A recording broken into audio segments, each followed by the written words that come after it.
Bless your souls, brothers and sisters. It's me. It's Brother Allen. And today I'm going to do like a tech video for you in this one. I don't do a lot of these anymore because pretty much everything you need is in Canvas most of the time.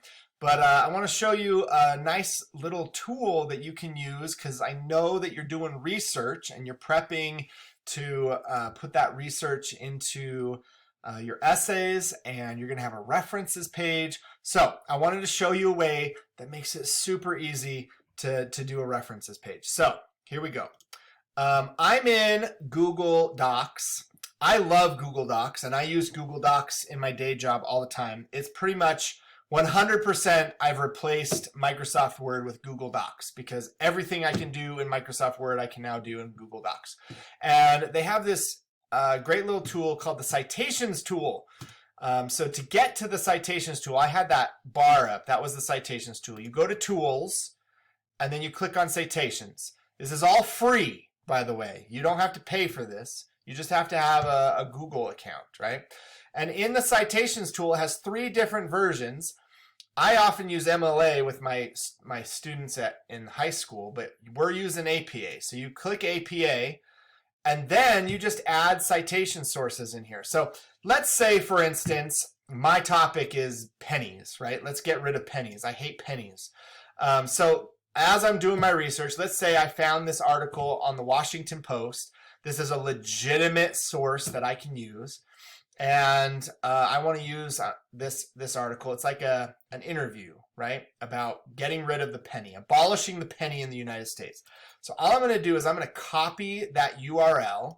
I'm going to come back here. I'm going to do add citation source, and I'm going to go to newspaper article, and I accessed it by website.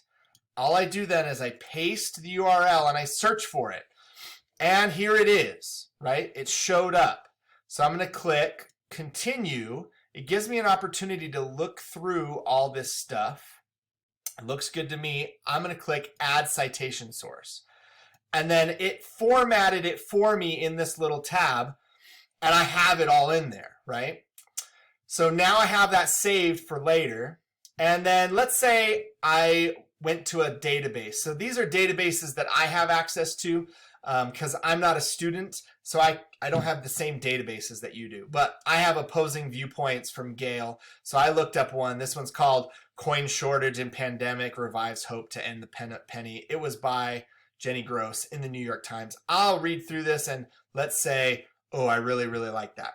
The only difference now is if I put in the URL, it's going to cite the database, not the article. But they make it really nice and easy. So all I can do is I can click on Cite, and I go to APA, and then I'll click Select, and I'll copy it. And then I just have to remember when I get over to my document, I'm going to paste that right here, and I got to put it into my references later, right? So I just click here, and I'm going to go and select, this is a journal article, and I did it in an online database, and I'll go ahead and fill this out. So it's, her name was Jenny, right? Jenny Gross. What an unfortunate last name. So Jenny Gross, and the article title was Coin Shortage in Pandemic Revives Hopes to End Penny.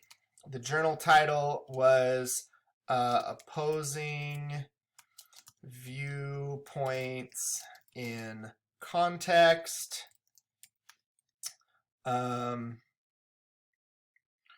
So I would fill all that stuff out, right?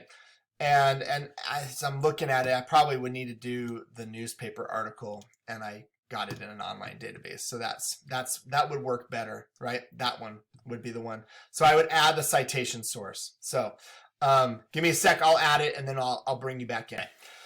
So I went ahead and filled this all out for the newspaper article. I'm going to click add citation source. Once again, it just sets it up for me and make sure that it's all good to go. You can see it looks a little different than what we had before. Now, here's the cool thing that I think. Let's say that I'm typing, right? And like I said, I use Google Docs for all of my word processing. So I'm writing, let's say that I'm using, I'm paraphrasing from this Jenny Gross article. And so there's the end of my paraphrase. I'm going to click this cite button, and then it goes ahead and it puts in my in-text citations. I would take out this number thing because I don't know the page number. And then I put a period at the end, and now that's cited. And let's say that I'm in a new paragraph and I'm typing this, and let's say this is even a quote this time, right? And it's a quote from this Kelly article that I have. So I'm going to go ahead and click cite, and then it cites it for me, Kelly et al. 2020. I don't even have to format it because it did it for me. And then the cool thing is I'm at the end of my paper. I'm all done. I have finished writing. I'm going to click insert, and then I'm going to do a page break because the references page needs to live on its own page, right? So I'm going to do insert and page break. So it brings my cursor down here, and then I'm going to click insert references, and it does it for me. It makes sure that it formats everything correctly, and it gives me a title that says references. It puts it in alphabetical order.